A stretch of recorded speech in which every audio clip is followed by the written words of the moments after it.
अस्सलाम वालेकुम। Human to human interaction के आज के सेकंड लास्ट लेक्चर के अंदर हमने आइकन डिज़ाइन के हवाले से पढ़ना है और सीखना है। आइकन डिज़ाइन के बारे में जब हम बात करते हैं तो जब हम आइकन की बात करते हैं तो हम बात करते हैं बेसिकली किसी एप्लीकेशन के लोगो की या किसी एप्लीकेशन के अंदर मौजूद जो फंक्शनैलिटीज़ होती हैं, जो बटन्स होते हैं, ऑप्शंस होती हैं, उनके कुछ फंक्शनैलिटीज़ के लिए हम लोग लेबल इस्तेमाल करते हैं, मगर कुछ के बहुत सारी फंक्शनैलिटीज़ के लिए हम आइकन की बेस पे भी रिप्रेजेंटेशन करते हैं। और आइकॉनिक रिप्रेजेंटेशन ऑफ फंक्शनैलिटीज़ हम इसलिए करते हैं ताकि यूज़र को किसी चीज़ के बारे में पढ़ना ना पड़े। जैसे ही वो एक नज़र उस चीज़ के ऊपर डाले तो उसको उसके बारे में क्लियर आइडिया हो जाए कि ये किस चीज़ की रिप्रेजेंटेशन कर रहा है, प्रोवाइडेड के आइकन भी उस फंक्शनैलिटी के लिहाज से एग्जैक्टली मैप हुआ उसकी नेचर के साथ। N icon is a small visual symbol, चाहे वो एक एप्लीकेशन या चाहे वो कोई लोगो ही क्यों ना हो, या फिर वो कोई किसी एप्लीकेशन में फंक्शनैलिटीज़ की रिप्रेजेंटेशन के लिए आइकन को ही क्यों ना इस्तेमाल किया हो। हम इन दोनों चीज़ों को इस लेक्चर के अंदर कवर कर रहे हैं। Well designed icons save screen space, are recognized quickly in a busy visual environment, are easily remembered, help interface become international। तो बेसिकली इन शॉर्ट आइकन से अगर आप किसी अपने अपने प्रोडक्ट की या किसी भी फंक्शनैलिटी की रिप्रेजेंटेशन करवाना चाह रहे हैं और आप चाहते हैं कि यूज़र जल्दी से एक चीज़ को देखे, चाहे फॉर इंस्टेंस वो एक सड़क पे गुजरते हुए किसी बोर्ड के ऊपर ही क्यों ना हो किसी भी प्रोडक्ट का लोगो, या फिर जो है आप किसी एप्लीकेशन के अंदर फंक्शनैलिटीज़ परफॉर्म कर रहे हो, तो क्विकली जब आप एक यूआई से दूसरे यूआई पे स्विच करें तो किसी एक ऑप्शन को देखना और पहली नज़र में उसके उसकी बारे में अंडरस्टैंडिंग डेवलप करना, इन ये दोनों फैक्टर्स ही क्यों ना हो, इसके लिए हमारी जो है वो नंबर वन जो है वो इट सेव्स स्क्रीन स्पेस। हम बहुत ही मुख्तसर जगह के अंदर एक बहुत ही क्लियर मैसेज जो है वो व्यूअर तक पहुंचा सकते हैं। दूसरा है कि are recognized quickly in busy visual environment, जैसे मैंने एक सड़क से गुजरते हुए किसी बोर्ड की एग्जांपल दी, आपको क्लियरली आइडिया हो जाएगा, आपको पूरा का पूरा उस एडवर्टीज़मेंट को या उस बोर्ड के ऊपर लिखी हुई डिटेल को नहीं देखना पड़ेगा। आपको जैसे ही लोगो नज़र आएगा आप क्विकली रिकग्नाइज कर लेंगे कि ये किस चीज़ के बारे में है। आर इज़िली रिमेंबर्ड, तो बेस्ड ऑन दैट एक क्विक लुक की बेस पे आपको वो चीज़ रिलेटिवली ज़्यादा आसानी से याद रह जाएगी। हो सकता है कि आपको किसी प्रोडक्ट का नाम भूल जाए, मगर आप उसकी लोगो के डिज़ाइन से उसको जो है वो आसानी से याद कर सकते हैं। Help interfaces become international because since जो किसी भी आइकन या किसी भी लोगो की जो एक मैसेज वो डिलीवर कर रहे होते हैं, प्रोवाइडेड कि वो प्रोडक्ट रिलेटिवली नोन है लोगों के लिए, और जो लोगों की रिप्रेजेंटेशन है उस प्रोडक्ट के वो एक क्लियर मैसेज देती है, या आप इस तरह से कह लें कि वो दूसरे जो लोगोज़ हैं उससे इजीली डिफरेंशिएट करना आसान है उसके लिए, तो वो भी जो है बड़ी आसानी से ग्लोबली जो है रिकग्नाइज्ड हो जाते हैं। इसके बाद विजुअल एसोसिएशन के हवाले से यहाँ पे कह रहा है कि विच companies do these logos represent. आप इन लोगोज को देखते ही पहली नज़र में पहचान सकते हैं कि जो फर्स्ट लोगो है मैकडोनल्ड के लिए है, दूसरा मर्सिडीज़ के लिए और तीसरा मित्सुबिशी के लिए है।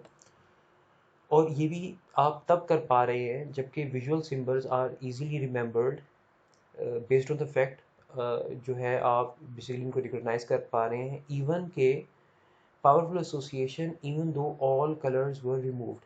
इवन दो कि इन जो ये जो लोगोज हैं इनके जो कलर्स हैं, रिस्पेक्टिव कलर्स जो से हैं, वो इवन दो के रिमूव हुए हुए हैं, ग्रे स्केल एक इमेज के अंदर है, स्टिल आपके लिए वो इजीली रिकग्नाइजेबल है किसी भी वेल नोन प्रोडक्ट का लोगो। इसके अलावा जो एक आइकन या एक लोगो होता है बेसिकली वो चार चीज़ों पे मुश्तमिल होता है। एक, उस लोगो का बॉर्डर, कि कितना रीजन आप उसके लिए स्पेसिफाई कर रहे हैं जिसके अंदर वो अपना message clearly through pictorial representation I would से रिप्रेजेंट कर सकता है। उसके बाद आती है इमेज, जो कि जो आपका जो बॉर्डर होता है उसके ऊपर जो है वो रिप्रेजेंट हो रही होती है। और इमेज के अंदर जो सा है, उस बॉर्डर के अंदर जो इमेज रिप्रेजेंट हो रही होती है उसके दो हिस्से होते हैं। एक उसका बैकग्राउंड होता है और एक उसकी फोरग्राउंड इमेज होती है। और उसके बाद लेबल भी जो है वो आइकन का हिस्सा होता है। बाज़ दफ़ा ये कुछ कल्चर के अंदर या कुछ नेचर ऑफ एप्लीकेशंस या फिर कुछ नेचर ऑफ प्रोडक्ट्स के अंदर लेबल लाजमी इस्तेमाल करने पड़ जाते हैं, बिकॉज उनके जो लोगोज होते हैं या उनके जो आइकन्स होते हैं वो बहुत ज़्यादा क्लियर एविडेंस नहीं प्रोवाइड कर रहे होते हैं उस फंक्शनैलिटी या उस चीज़ के हवाले से। तो फिर आपको लेबल्स की ज़रूरत पड़ती है। हम इसको भी डिटेल में देखेंगे कि कहाँ पे लेबल्स की ज़रूरत हमारे लिए बहुत ज़्यादा ज़रूरी होती है, जिसको हम अवॉइड नहीं कर सकते। तो ये बेसिकली 4 चीज़ों का मजमूआ होता है, एक आइकन या एक लोगो, जिसके अंदर बॉर्डर, उसके अंदर बैकग्राउंड, फोरग्राउंड, यानी कि बैकग्राउंड और फोरग्राउंड इमेज, और फिर उसके बाद लेबल। ये 4 एस्पेक्ट्स होते हैं। अब हम बात करेंगे आइकन डिज़ाइन प्रिंसिपल्स के बारे में। यहाँ पे जो है वो मुख्तलिफ आइकन डिज़ाइन प्रिंसिपल्स हैं, और हम जब इन प्रिंसिपल्स को एक-एक करके देखेंगे तो आपको ये आइडिया होगा कि 90% प्रिंसिपल्स आपको ऑलरेडी पता है, मगर उनमें से कुछ परसेंटेज आपके कॉन्शियस माइंड जो है वो उसके बारे में अवेयर है, और कुछ जो इन्फॉर्मेशन है वो आपके सबकॉन्शियस में है, और बहुत सारी इन्फॉर्मेशन जो सी है वो आपकी जो है वो बैकग्राउंड मेमोरी के अंदर, एक अनकॉन्शियस जो आपकी स्टेट है उसके अंदर बहुत सारी नॉलेज है, जिसको आप अनकॉन्शियसली जो है वो किसी लोगों को समझने में भी इस्तेमाल कर रहे होते हैं, और या फिर आप ये भी कह सकते हैं कि अ, आप किसी लोगों को डिज़ाइन करने में भी अनकॉन्शियसली उस तमाम जो नॉलेज यहाँ पे शेयर की जा रही है प्रिंसिपल्स के अंदर, उसको आप फॉलो कर रहे होते हैं। बेसिकली आज के लेक्चर का के 3 मकसद हैं। नंबर 1, आपको आइकन डिज़ाइन प्रिंसिपल्स के बारे में बताना, उसके बाद आइकॉनिक लैंग्वेज कैसे बनाई जाती है उसके बारे में देखना, और तीसरी चीज़ है वो है आइकन डिज़ाइन लाइफ साइकिल, या फिर आप कह लेंगे आइकन डिज़ाइन साइकिल जो सा है उसको समझना। बेसिकली हमारे ये 3 पर्पसेस हैं। और बेसिकली जो मैंने सेकंड के बारे में बात की, आइकॉनिक लैंग्वेज जो सा है वो डेवलप करना, वो बिल्कुल ऐसे ही है जैसे कि आप कोई आम ज़ुबान उर्दू इंग्लिश वगैरह जो है डेवलप करते हैं। उसके अंदर आपके पास कैरेक्टर्स होते हैं, फिर आपके पास वर्ड्स होते हैं, और फिर आपके पास जो सा है एक तरह से टेंसेस होते हैं, और आप इन सब चीज़ों को मिलाते हैं तो आप सेंटेंसेस बना सकते हैं, और आप सेंटेंसेस को मिलाते हैं तो आप अपना एक क्लियर मैसेज डिलीवर कर सकते हैं। तो आइकॉनिक लैंग्वेज जो सी है वो भी कुछ इसी तरह की है। लेकिन सबसे पहले हम आइकन डिज़ाइन प्रिंसिपल्स को देखने, और आइकन डिज़ाइन प्रिंसिपल्स के अंदर सबसे पहले हमारे पास जो प्रिंसिपल मौजूद है वो है कोहेरेंस का। कोहेरेंस का बेसिकली मतलब अगर आप आसान बात में समझना चाहें तो that is basically a quality of being logical and consistent. तो बेसिकली हम ये कह सकते हैं कि आइकन डिज़ाइन करते हुए आपने एक चीज़ को इस बात को जहन में रखना है कि आपने जो आइकन डिज़ाइन करना है that should be the logical that is supposed to be the logical representation of that particular functionality in terms of application and its, I would say, any feature जिसको क्लिक करना है और user को recognise करना चाहता है। या फिर अगर आप लोगों के परस्पेक्टिव से बात करें तो ये बेसिकली उसकी उस कंपनी के परस्पेक्टिव से एक लॉजिकल रिप्रेजेंटेशन उसकी होनी चाहिए। और दूसरी बात ये है कि आपके लोगों के अंदर विद इन योर लोगो जो भी जो टेक्सचर्स इस्तेमाल करते हैं, जो भी आप कलर्स इस्तेमाल करते हैं, या जो भी आप मैसेज देना चाहते हैं, ये तमाम चीज़ें जो सी हैं वो आपके लोगों के लोगो या आइकन के अंदर जो सा है वो कंसिस्टेंट होनी चाहिए। तो बेसिकली हमने कोहेरेंस जो कि आइकन डिज़ाइन का फर्स्ट प्रिंसिपल है, हमने उसके अंदर इन्हीं चीज़ों को देखना है। तो बेसिकली ये उसके हवाले से स्टेप्स बता रहा है कि design a set of icons as a whole. आप किसी भी आइकन को एज अ होल जो सा है वो डिज़ाइन करें, और उसके बाद icon set should be, sorry, number 1 bullet है कि design a set of icons as a whole. ये बेसिकली वही चीज़ है जो हमने अभी सेकंड टॉपिक के तौर पे यहाँ आइकन डिज़ाइनिंग के अंदर देखनी है, आइकॉनिक लैंग्वेज के हवाले से, कि वो कह रहा है कि सबसे पहले आप डिज़ाइन करें a set of icons as a whole, तमाम के तमाम आइकन्स जो भी इस्तेमाल होने हैं। फिर उसके बाद icon set should be consistent in terms of size, colour, metaphor, level of realism.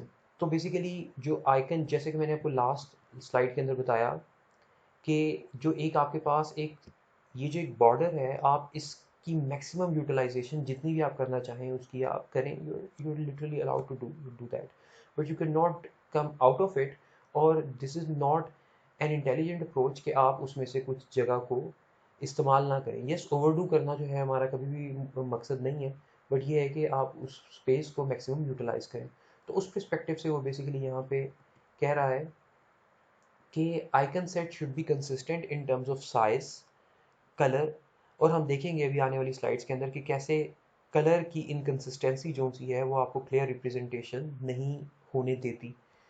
फिर उसके बाद मेटाफोर, मेटाफोर का मतलब बेसिकली फिगर ऑफ स्पीच, उसमें वो भी कंसिस्टेंट होना चाहिए। और फिर लेवल ऑफ रियलिज्म, एब्स्ट्रैक्शन, आप जब एक आइकन डिज़ाइन कर रहे हैं तो एक होती है चीज़ एब्स्ट्रैक्ट, यानी कि किसी भी चीज़ का एक जो है आप कह लें कि एक एब्स्ट्रैक्ट रिप्रेजेंटेशन जो जिसके अंदर बहुत ज़्यादा डिटेल नहीं होती, और दूसरी तरफ हम कहते हैं कंक्रीट, कंक्रीट रिप्रेजेंटेशन चीज़ की जिसके अंदर बहुत सारी डिटेल जो सी है वो मौजूद है। फॉर इंस्टेंस अगर आप, मैं आने वाली अभी स्लाइड्स के अंदर आपको दिखाऊंगा कुछ एब्स्ट्रैक्ट और कंक्रीट रिप्रेजेंटेशन, तो उससे आपको बेहतर आइडिया हो जाएगा। बट वो यहाँ पे कह रहा है कि जिस लेवल का आप एक एक आइकन को जितना डिटेल के अंदर आप डिज़ाइन करते हैं, लेवल ऑफ एब्स्ट्रैक्शन जो सी उसकी है, वो जितनी आपके एक आइकन की है, जितनी एब्स्ट्रैक्शन या जितनी कंक्रीटनेस आप कह लें, या आप ये कह लें कि किसी एक आइकन को आपने जितना डिटेल में जाके जो है वो आपने डिज़ाइन किया है उसके फीचर्स को, आप बाकी आइकन्स को भी उतने ही डिटेल में डिज़ाइन करें। ऐसा नहीं कि आप कुछ आइकन्स को तो बहुत ज़्यादा जो है वो कंक्रीट रिप्रेजेंटेशन के थ्रू रिप्रेजेंट करें, और माना कि वहाँ पे आपके पास अंडर दैट सर्कमस्टांसेस रूम भी हो उसको जो है कंक्रीटली रिप्रेजेंट करने का, और कुछ आइकन्स जहाँ पे आपके पास नहीं है रूम, आप उसको एब्स्ट्रैक्टली रिप्रेजेंट करें, तो यूज़र के लिए समझना थोड़ा सा मुश्किल हो जाएगा कि वो बेसिकली जो concrete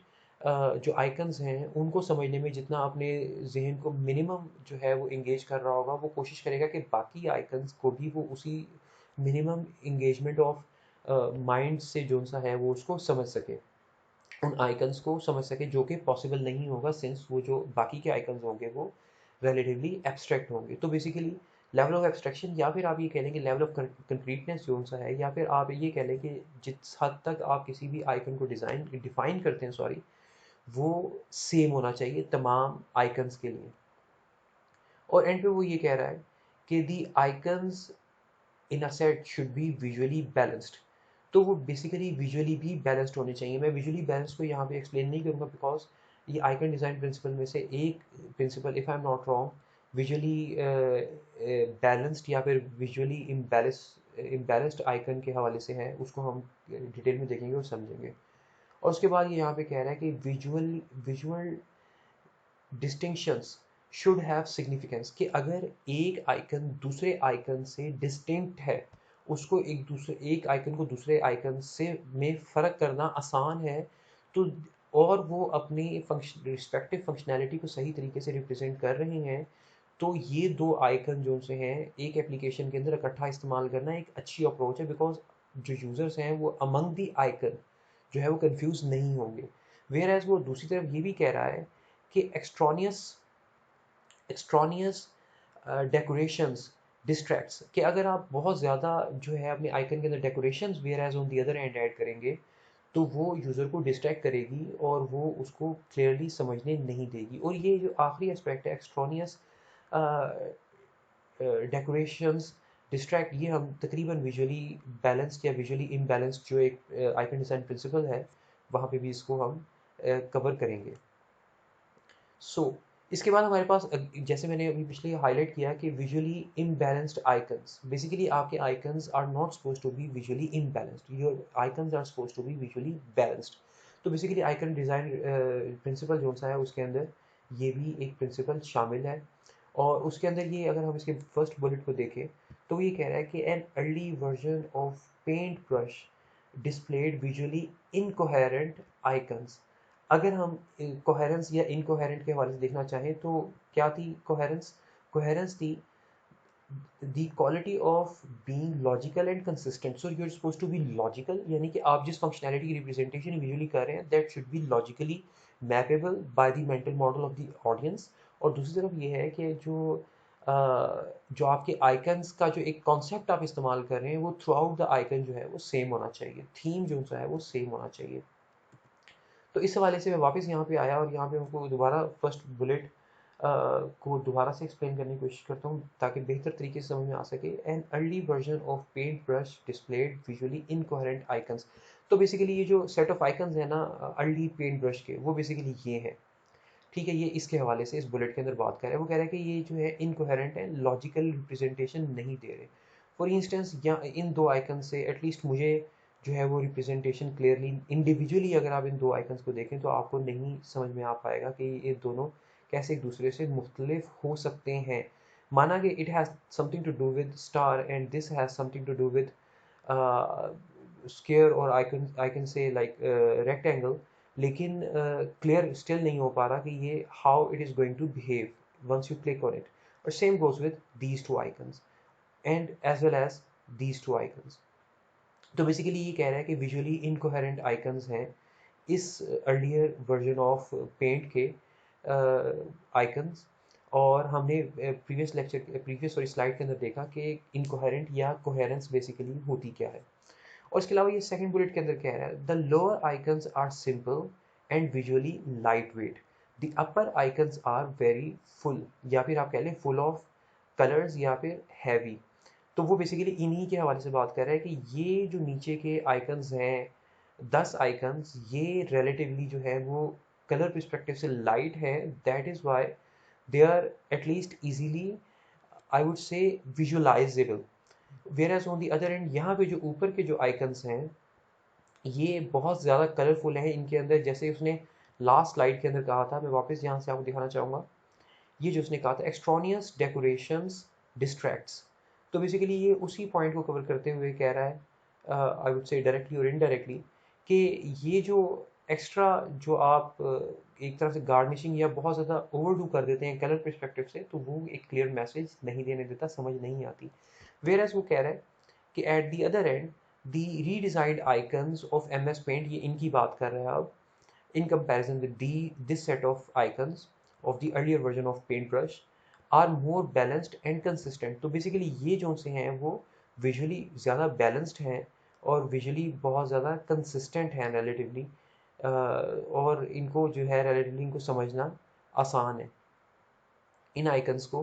there can be a debate कि जी इन आइकन्स में से भी आपको कुछ आइकन्स की रिप्रेजेंटेशन जस्ट इन केस नहीं समझ में आ पा रही, but at least the representation of these icons are relatively way more easily perceivable in comparison with the set of these icon of the earlier paintbrush version।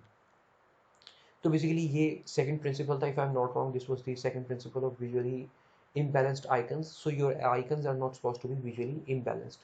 और इसके हवाले से यहाँ पे कुछ मज़ीद प्रिंसिपल को ऐड करना चाह रहा है। ये है जी हमारा third principle, levels of realism. So basically realism होता क्या है? A way of thinking and acting based on facts and what is possible. तो बेसिकली जो आप डिज़ाइन कर रहे हैं चीज़, that should be realistic, in short I would like to say. तो उस हवाले से ये कह रहा है from photo realistic to a simple silhouette, from photo realistic to simple silhouette. और इसके अंदर बेसिकली फोटो रियलिस्टिक से लेके सिलुएट तक कौन सी चीज़ें आती हैं? फोटोग्राफ, ड्राइंग, इसके अलावा कैरिकेचर और आउटलाइन, और उसके बाद आती है सबसे एंड पे सिलुएट। तो बेसिकली ये जो है वो ड्राइंग की ये डिफरेंट फॉर्म्स हैं जिसके थ्रू आप रिप्रेजेंटेशन करते हैं। You can go and at least see that what is the difference between the caricature and silhouette। तो बाकी की आई बिलीव आपको आराम से समझ में आ गए होंगे। तो बेसिकली ये कह रहे हैं कि फ्रॉम फोटो रियलिस्टिक, यहाँ पे from photo realistic to a simple silhouette, stick to just one level of realism unlike the mixture of level of realism।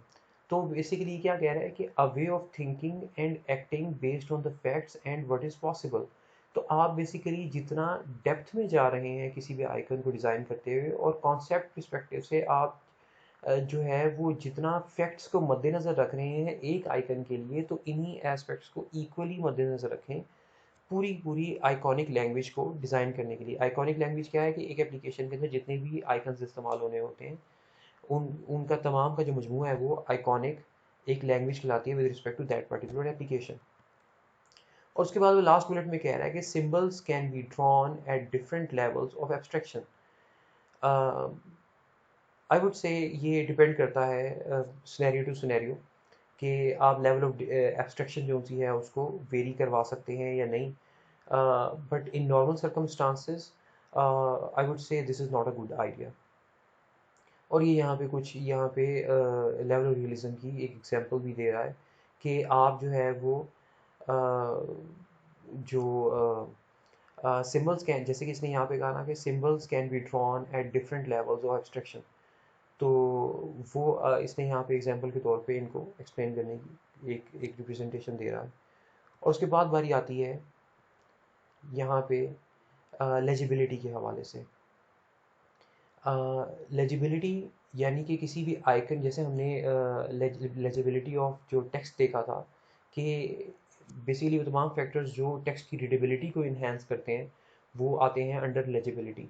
तो उसी लिहाज से यहाँ पे जो लेजिबिलिटी की बात कर रहे हैं इसको भी हम देखते हुए समझने की कोशिश करते हैं कि आइकन्स की लेजिबिलिटी क्या होती है। As far as the resolution and size allows use large objects bold lines.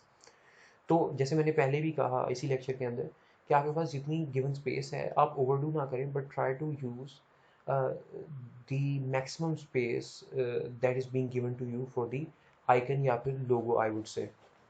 और जो है बोल्ड लाइंस का इस्तेमाल करें। और मैं यहाँ पे एक बात कहना चाहूँगा और शायद ये इसी स्लाइड में आने वाले पॉइंट्स के अंदर इसके ऊपर एम्फोसाइज भी करें।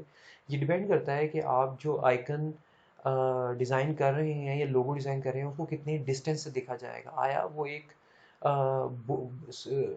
रोड के ऊपर साइड पे किसी बोर्ड पे लगा होगा लोगो किसी प्रोडक्ट की रिप्रेजेंटेशन के लिए या एडवर्टीजमेंट के लिए आप कह लें, या फिर वो एक स्मार्टफोन एप्लीकेशन के अंदर कोई यूज़र जो है वो एज अ आइकन इस्तेमाल कर रहा होगा। तो ये डिपेंड करता है और फिर उसकी बेस पे आप डिसाइड करते हैं कि उसको कितना बोल्ड या फिर कितना ज़्यादा शार्प होना चाहिए जो उसके टेक्सचर को। Take into account screen resolution and view distance. जैसे मैंने अभी व्यू डिस्टेंस को कवर कर दिया और दूसरा स्क्रीन रेजोल्यूशन। अगर स्क्रीन रेजोल्यूशन बहुत अच्छी है तो आप शार्प लाइंस को भी इस्तेमाल कर सकते हैं, और अगर screen resolution is relatively not good enough तो आपको बोल्ड लाइंस इस्तेमाल करना आपकी मजबूरी बन जाएगा, आपकी स्ट्रेटजी नहीं। Based on the nature of the logo, जैसे मैंने पहले कहा, वो आपकी नहीं बल्कि आपकी मजबूरी बन जाएगा, आपको जो है बोल्ड लाइंस इस्तेमाल करनी पड़ेंगी।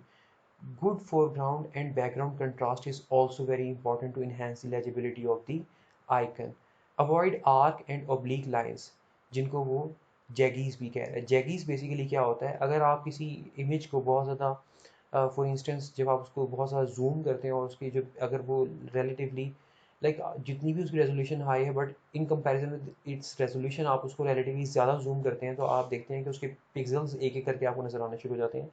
और एक लाइन जो कि आप उसको जूम जूम आउट करें पूरी की पूरी जो भी एक इमेज या लोगो होगा तो आपको उसकी एक लाइन, एक बड़ी शार्प लाइन नज़र आएगी, बिल्कुल ऐसे जैसे कि ये बॉर्डर नज़र आ रहा है हमें, ठीक है। लेकिन जब आप उसको एक्सट्रीमली जूम करेंगे तो आपको वो लाइन इस तरह से पिक्सल की फॉर्म में नज़र आनी शुरू हो जाएगी। तो वो ये कह रहा है, ये बेसिकली जैगीज होती हैं, वो होते हैं। तो वो ये बेसिकली कह रहा है कि इस तरह की चीज़, इस तरह की लाइन की रिप्रेजेंटेशन इस तरह से जैगीज के थ्रू ना करें। एक शार्प जो है वो रिप्रेजेंटेशन आपके लोगों की होनी चाहिए। That will also enhance the legibility of your icon या फिर आई वुड से लोगो।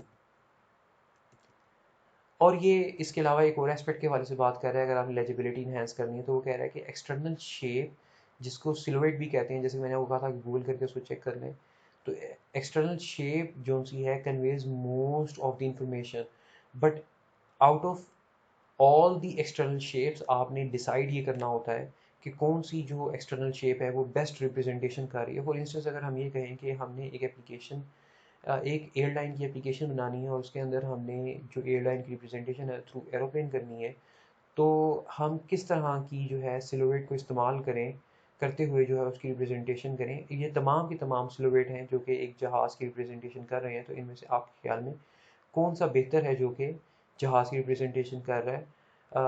मैं आपका डिसीजन आपके ऊपर छोड़ता हूँ, बट मेरी नज़र में this is the best representation of the aeroplane.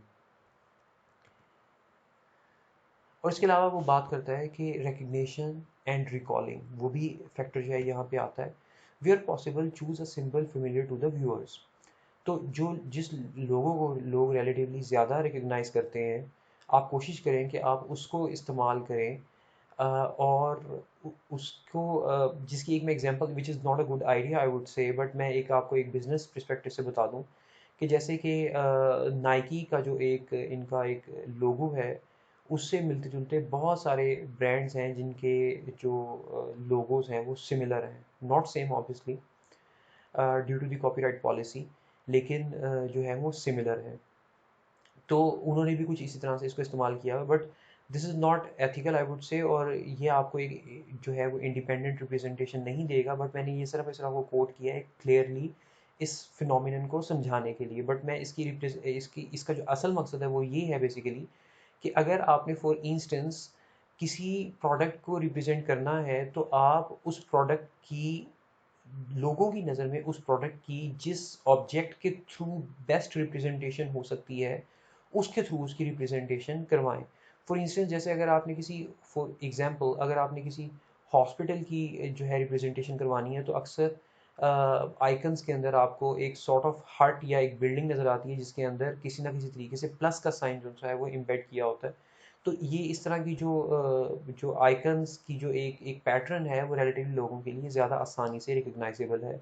तो इस तरह की जो एक कॉन्सेप्ट है उनको आप इस्तेमाल करते हुए जो है वो रिप्रेजेंटेशन कर सकते हैं लोगों के लिए। उसको समझना भी एट वेरी फर्स्ट प्लेस या रिकग्नाइज करना भी एट वेरी फर्स्ट प्लेस बहुत ज़्यादा आसान होगा, और लोगों को लेटर ऑन वो याद भी बड़े आराम से रहेंगे। Use concrete objects wherever possible.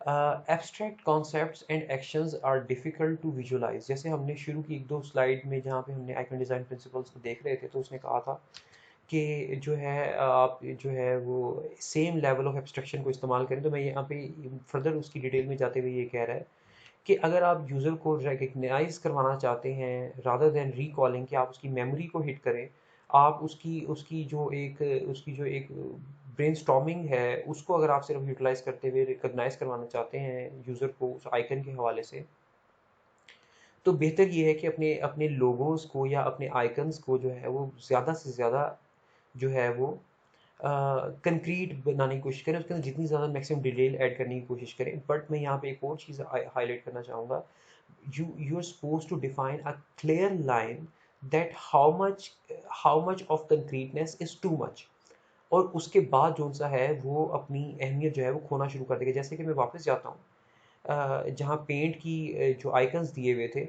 यहाँ पे इन्होंने शायद कलर्स के थ्रू ज़रूरत से ज़्यादा रिप्रेजेंटेशन करने की कोशिश की, और जिसकी वजह से इसका जो मकसद है वो एक तरह से गुम हो गया।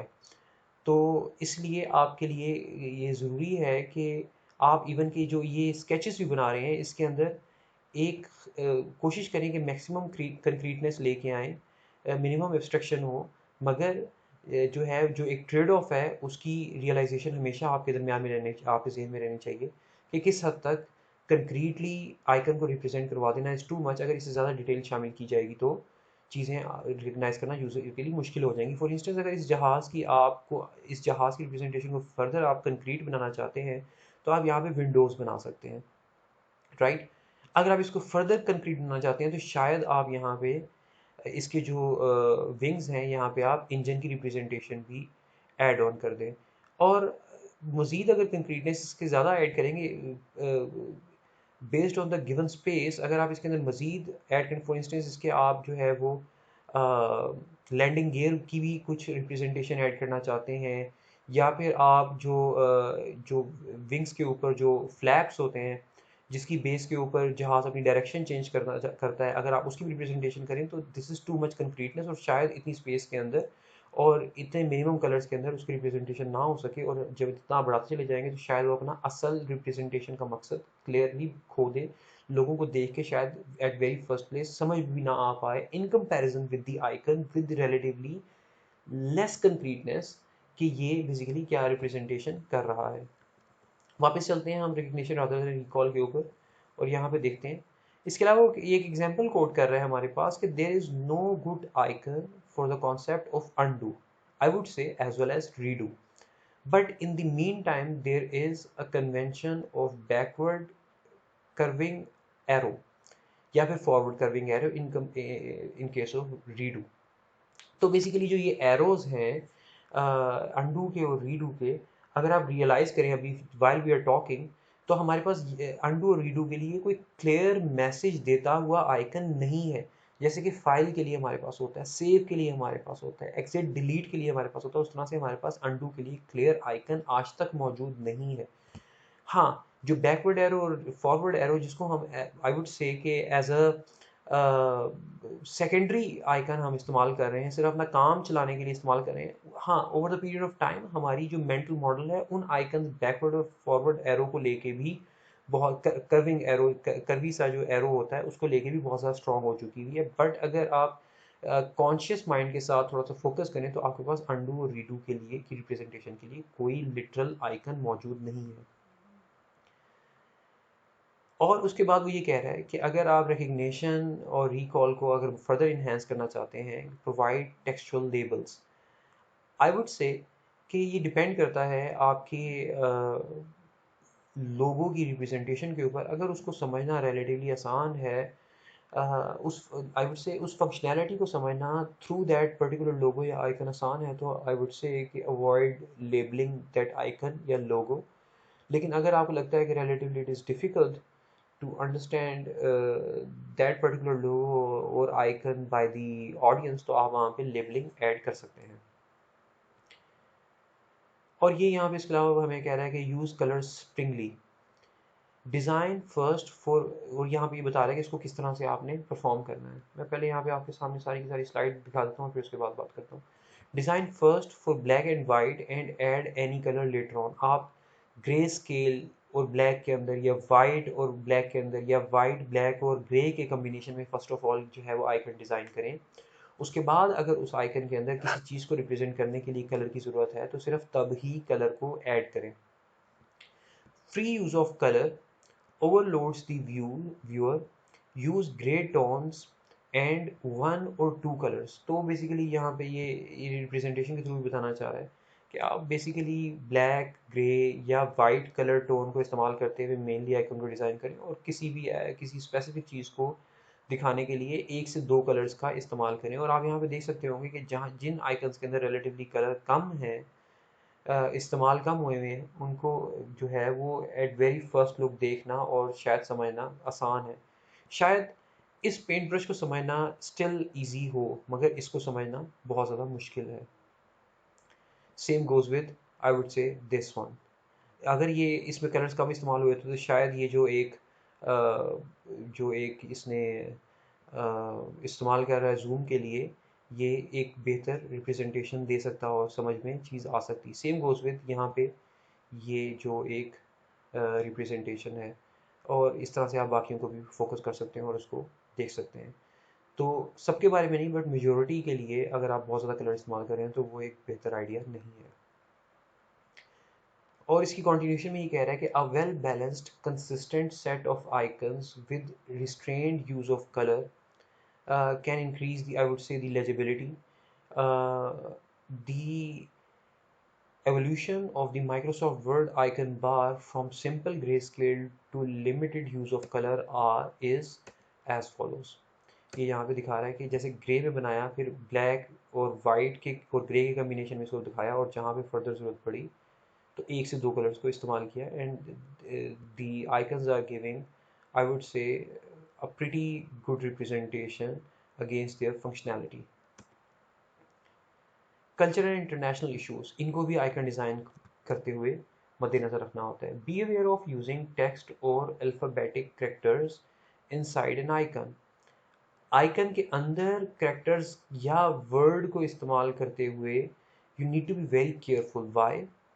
आइकन फ्रॉम द इंग्लिश, ये एग्जाम्पल के तौर पे आपको डिमॉन्स्ट्रेट कर रहा है और उससे आपको पता लग जाएगा। Icons from the English and German version of Word 97, text और alphabetic characters within an icon are language dependent। For instance bold, italic और अंडरलाइन के लिए उनके इनिशियल्स को इस्तेमाल किया गया, वेयर एज जो जर्मन लैंग्वेज है उसमें बोल्ड के लिए जो भी वर्ड होता है उसका इनिशियल एफ है, इटैलिक के अगेंस्ट जो सा वर्ड है उसका इनिशियल के है, और अंडरलाइन के लिए जो सा इनिशियल है वर्ड है जर्मन उसकी वो सेम है।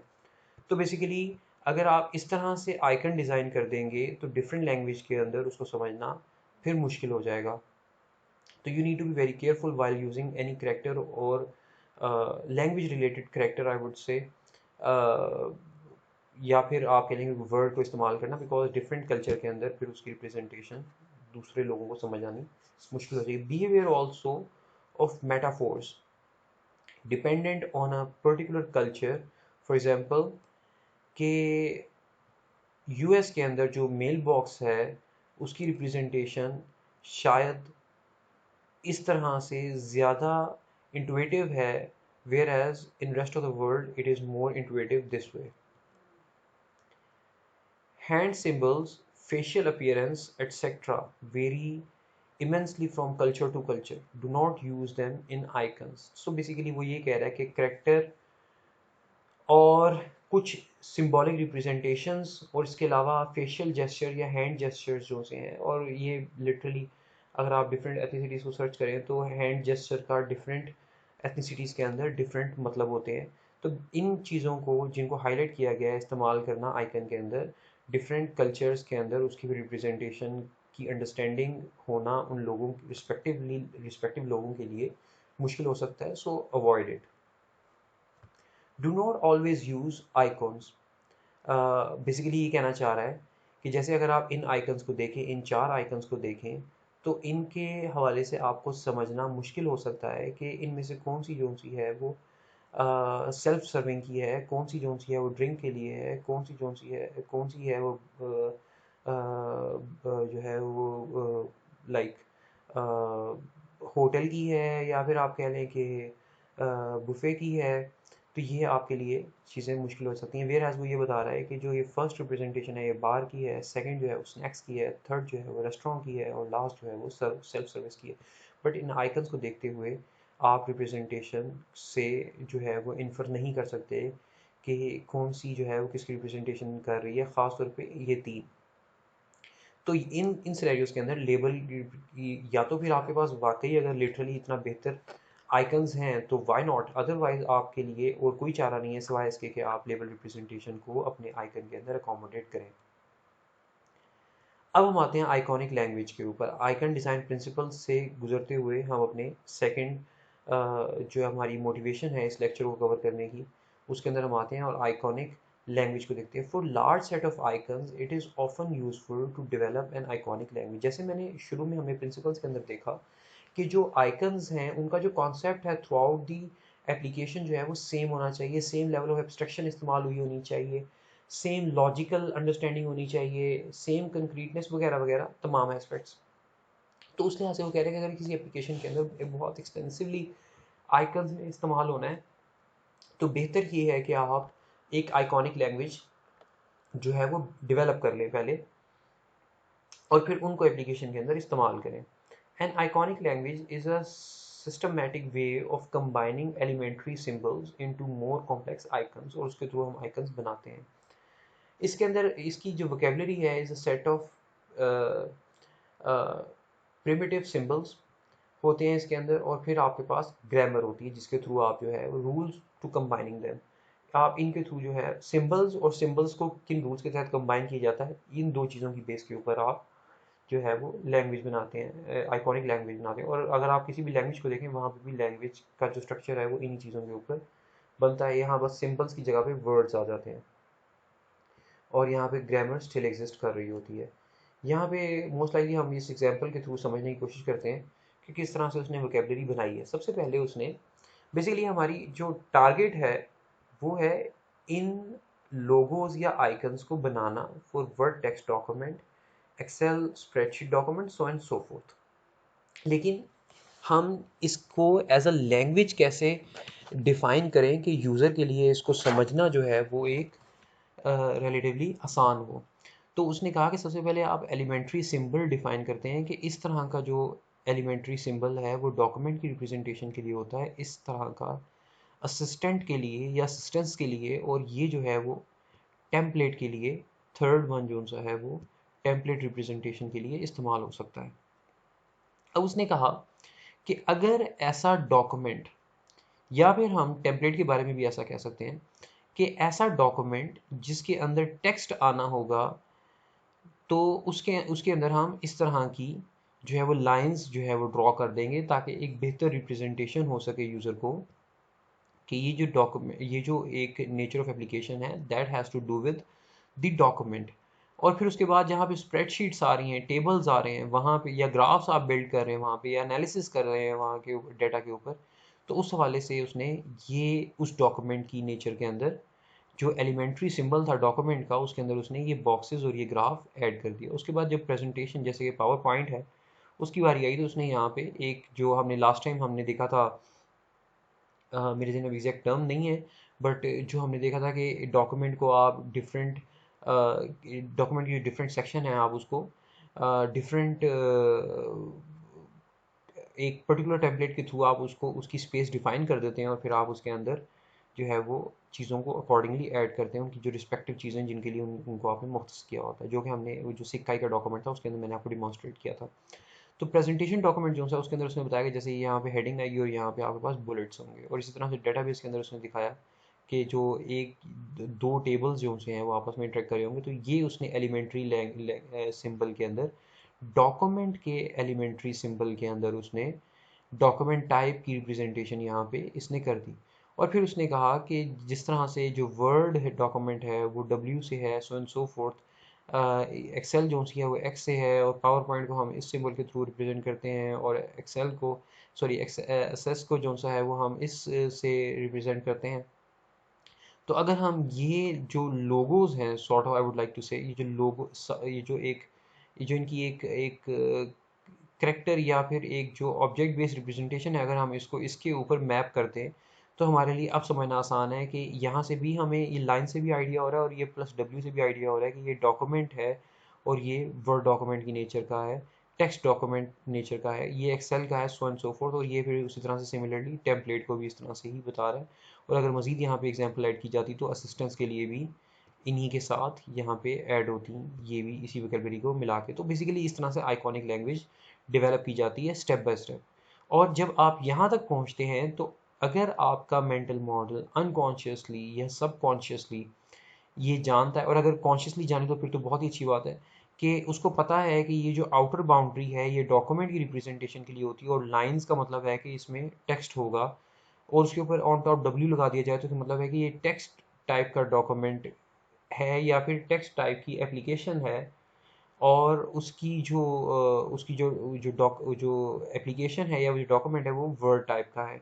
तो बेसिकली इस तरह से सिस्टमेटिकली जब लैंग्वेज बिल्ड की जाती है तो आपकी सेम लेवल ऑफ एब्स्ट्रैक्शन रहती है, या फिर ऑन दी अदर हैंड आप कह लेंगे सेफ लेवल ऑफ कंक्रीटनेस रहती है। ठीक है, आपकी जो आपके पास जो जो एक बाउंड्री गिवन होती है आइकन की, आप उसको मैक्सिमम यूटिलाइज कर रहे होते हैं, सेम कॉन्सेप्ट इस्तेमाल किया जा रहा होता है, और सेम लॉजिकल जो लॉजिक बिल्डिंग है उसको इस्तेमाल करते हुए आइकॉनिक लैंग्वेज बिल्ड की जाती है। अब जब इन आइकन्स को जो माइक्रोसॉफ्ट सूट के अंदर इस्तेमाल किया जाएगा उसके रिस्पेक्टिव प्रोडक्ट्स के अगेंस्ट, तो यूज़र के लिए जो कि सिर्फ वर्ड इस्तेमाल करता है उसके लिए रिलेटिवली आसान होगा इसको आइडेंटिफाई करना, अगर उसको ये पता है कि एक्सेल की नेचर की कोई एप्लीकेशन एग्जिस्ट करती है जो कि डाटा को टेबुलर फॉर्म के अंदर जो है वो स्टोर कर सकती है, या शीट फॉर्म के अंदर, आप आई वुड से स्प्रेडशीट फॉर्म के अंदर रिप्रेजेंट कर सकती है और उसके अंदर आप एनालिसिस कर सकते हो, उसके लिए ये आइकन भी रिलेटिवली समझना आसान होगा। और एक और एग्जांपल यहाँ पे है, आप इसके ऊपर इसको देख सकते हैं, इसके ऊपर ब्रेनस्टॉर्मिंग कर सकते हैं और सेम चीज़ को आप यहाँ से समझ सकते हैं। उसके बाद बारी आती है आइकन डिज़ाइन लाइफ साइकिल के हवाले से, usability engineering life cycle for icons, जिसके अंदर डिज़ाइन, टेस्टिंग और रीडिज़ाइन का एक continuous never ending life cycle है, और ये ऑब्वियसली तब एंड होता है जब आपको एक सेटिस्फेक्शन मिल जाती है अपने गोल के अगेंस्ट। तो बेसिकली ये स्टार्ट कैसे होता है कि gather info on users and task, के यूज़र की का मेंटल मॉडल क्या है और उसने किस तरह का टास्क परफॉर्म करना है, और उस टास्क को वो यूज़र किस तरह से रिकग्नाइज कर पाएगा। Analyse the product in comparison with user and task, आप प्रोडक्ट की नेचर को भी एनालाइज करें, और उसके बाद design iconic language, not that particular icon only, the whole iconic language आप जो है वो डिज़ाइन करें, जिसके बारे में हम ऑलरेडी बात कर चुके हैं कि कैसे की जाएगी। डिज़ाइन आइकॉनिक लैंग्वेज, और उसके बाद आप डिज़ाइन आइकन्स। जब आपने ये लैंग्वेज जो सी है डिफ़ाइन कर ली, तो आपके लिए अब आइकन्स बनाने आसान है। तो बेसिकली ये डिफरेंस है आइकॉनिक लैंग्वेज के अंदर। जो लेफ्ट साइड में हमारे पास ये सारी सारी लैंग्वेज है, और राइट साइड पे जो है हमारे पास उसकी प्रोडक्ट है, एंड रिजल्ट है। तो हम वापस चलते हैं। तो ये कह रहा है कि उसके बाद जब आपने आइकॉनिक लैंग्वेज बना ली है, उसके बाद आप डिज़ाइन करें आइकन्स को, test icons as a set. तो वो जो पूरी की पूरी आइकॉनिक, आपने जो आइकॉनिक जो जो आइकन्स डिज़ाइन किए हैं, उन तमाम आइकन्स के मजमूए को एज अ होल यूज़र के साथ, या फिर आप कह लें कि इवेलुएटर्स के साथ टेस्ट करें। और ये बेसिकली एग्जैक्टली वही इवेलुएशन मैकेनिज्म फॉलो किया जाएगा जो कि हमने इवेलुएशन मैकेनिज्म्स इससे पहले पढ़े हैं, राइट। तो उसमें से कई मैकेनिज्म जो हैं वो यहाँ पे फिट बैठ सकते हैं और आप उनको इस्तेमाल कर सकते हैं। तो आप जो है उन आइकन्स को एज अ होल टेस्ट करेंगे, क्योंकि एज अ होल उन तमाम सेट ऑफ आइकन को टेस्ट करना इसलिए ज़रूरी है बिकॉज हो सकता है कि हर एक आइकन सेपरेटली रिकग्नाइज करना यूज़र के लिए आसान हो, मगर जब वो एज अ सेट, या फिर वो तमाम के तमाम आइकन, आसान लफ्ज़ों में मैं ये कहना चाहूँगा कि वो जब पूरा का पूरे आइकन का जो सेट है वो जब एक पर्टिकुलर एप्लीकेशन में इकट्ठे इस्तेमाल होंगे और आपको एक यूआई के ऊपर 5 से 7 आइकन नज़र आ रहे होंगे, तो हो सकता है कि एक आइकन दूसरे आइकन के सिमिलर हो। तो तब फिर आपके लिए उसके अंदर जो है डिफरेंशिएट करना मुश्किल हो जाएगा, जो कि हमने एक पॉइंट हमने इस स्लाइड में भी कवर किया था कि डिस्टिंक्टिव होने चाहिए आइकन्स को, ताकि एक आइकन से दूसरे आइकन में डिफरेंशिएट करना आसान हो। फिर वो कहता है कि जब आपकी टेस्टिंग जो है वो सही हो जाए, कि आपके जो सेट ऑफ आइकन्स हैं, जब आपने उस सेट को जो है वो इंडिपेंडेंटली टेस्ट किया और यूज़र की जो अंडरस्टैंडिंग है उसकी वैल्यूएशन अच्छी आई, तो अब आप उन सेट ऑफ आइकन्स को एप्लीकेशन में इंटीग्रेट करें, और अब आप या उस यूआई के अंदर इंटीग्रेट करें, और अब आप उस इंटरफेस को टेस्ट करें। यानी कि अब वो जो सेट आपने डिफाइन किया था, पहले आपने उसको जो है वो इंडिपेंडेंटली टेस्ट किया, अब आप उसको with respect to your nature of application test करें। या फिर आप कह लें कि एक कॉन्टिन्यूएशन में जब एक यूज़र एक गोल को अचीव करने के लिए एक सेट ऑफ टास्क परफॉर्म करवा रहा है, तो जिस तरह से एक के बाद एक यूज़र को वो जो आइकन्स हैं नज़र आ रहे हैं और वो उनको किस तरह से परसीव कर रहा है, एक रियल टाइम सिनेरियो के अंदर आप उसको टेस्ट करें। और फिर मैं अगेन यही कहूँगा कि वैल्यूएशन मैकेनिज्म वही फॉलो होंगे जो हमने प्रीवियसली पढ़े हैं। और मैं इसके बाद एंड पे ये कहना चाहता हूँ कि अगर आपको इस फेज़ के ऊपर इंटरफेस को टेस्ट करते हुए, जिसके अंदर आपने जो डिज़ाइंड आइकन्स हैं एम्बेड किए हुए हैं, अगर आप सक्सेस मिलती है, तो you will be out of this life cycle, और आपका काम सही हो जाए, आपका काम जो है वो ख़त्म हो जाएगा आइकन डिज़ाइन परस्पेक्टिव से, आइकॉनिक लैंग्वेज, या आप कह लेंगे सेट ऑफ आइकन्स को डिज़ाइन करने के परस्पेक्टिव से। लेकिन अगर किसी भी फेज़ के अंदर आपको जो है वो फेलियर का सामना करना पड़ता है, तो आप किसी भी फेज़ से, अगर आप गौर करें, किसी भी फेज़ से आप बैकवर्ड मूव कर सकते हैं किसी भी फेज़ के ऊपर। अब ये डिपेंड करता है कि आपको अगर यहाँ से फेलियर आता है, तो आप यहाँ से सिर्फ यहाँ जाना चाहेंगे, या फिर आप ऑल द वे आपको यहाँ तक जाना पड़ेगा, या फिर बिल्कुल शुरू में जाना पड़ेगा। ये डिपेंड करता है कि आपको जो फेलियर आया है, आपको उसकी लिहाज से वजह क्या जो है वो कंक्लूड हुई है, तो आपको उस लिहाज से रिस्पेक्टिवली स्टेज के ऊपर जाना पड़ेगा, और वहाँ से आपको दोबारा से परफॉर्म करना पड़ेगा, या फिर आप कह लें कि रिकन्सिडर करना पड़ेगा आपको अपने अर्लियर जो है वो कंक्लूजन्स को, और आपको दोबारा से उसके ऊपर इवेलुएशन जो है वो या आप कह लें कि दोबारा से आपको उसके ऊपर वर्किंग करनी पड़ेगी। तो ये basically icon design life cycle है, जो कि हमारा इस आज के लेक्चर का तीसरा जो है वो गोल था, इस लाइफ साइकिल को कवर करना। ये इस लेक्चर से रिलेटेड रेफरेंस है। अगर आपको किसी भी किस्म का इशू है तो काइंडली इसको जाके आप कंसल्ट कर सकते हैं। If you still have any questions we can discuss them in QA session. I hope कि मैक्सिमम चीज़ें आपको क्लियर होंगी। सी यू इंशाल्लाह in the QA session. Thank you very much. अल्लाह हाफिज़।